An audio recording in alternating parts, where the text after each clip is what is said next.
ধানের শীষকে যে কোনো মূল্যে জেতাতে হবে বলে মন্তব্য করেছেন বিএনপির ভারপ্রাপ্ত চেয়ারম্যান তারেক রহমান।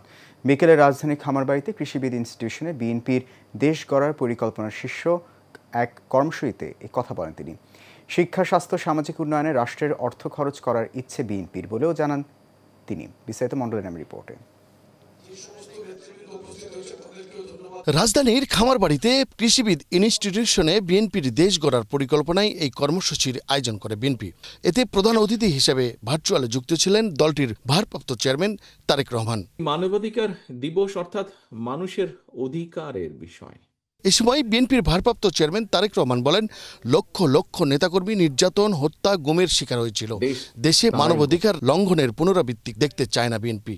বিএনপি এমন একটি রাজনৈতিক দল যেই দলের বহু নেতাকর্মী, শত শত নেতাকর্মী গুমের শিকার হয়েছে, হাজারো নেতাকর্মী হত্যার শিকার হয়েছে, লক্ষ লক্ষ নেতাকর্মী নির্যাতনের শিকার হয়েছে।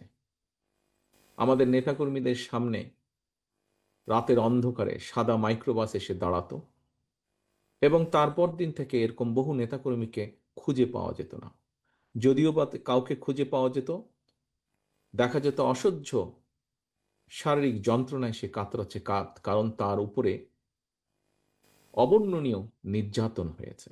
অন্য দল ও ব্যক্তির রাজনৈতিক আদর্শ উপস্থাপনের নিরাপত্তা নিশ্চিত করা বিএনপির দায়িত্ব বলেও মনে করেন তিনি। অন্য দলের কথা বলতে পারবো না, বিএনপির কথা আমি কম বেশি বলতে পারবো যে বিএনপির প্রত্যেকটি নেতাকর্মী চায় এই ঘটনার পুনরাবৃত্তি তাদের নিজেদের জন্য এবং একই সাথে বাংলাদেশের কোনো মানুষ, সে রাজনীতির সাথে জড়িত থাকুক অথবা না থাকুক, তার মতামত প্রকাশের জন্য আবরারের মতন যাতে হত্যাকাণ্ডের শিকার হতে না হয়। নিশ্চয়ই আপনারা একমত। সংকট নয়, সম্ভাবনায় হবে আগামীর বাংলাদেশের পরিচয় বলেও জানান তারেক রহমান।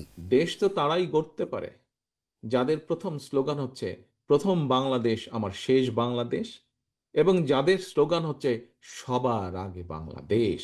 মণ্ডলের নাম, এশিয়ান টেলিভিশন, ঢাকা।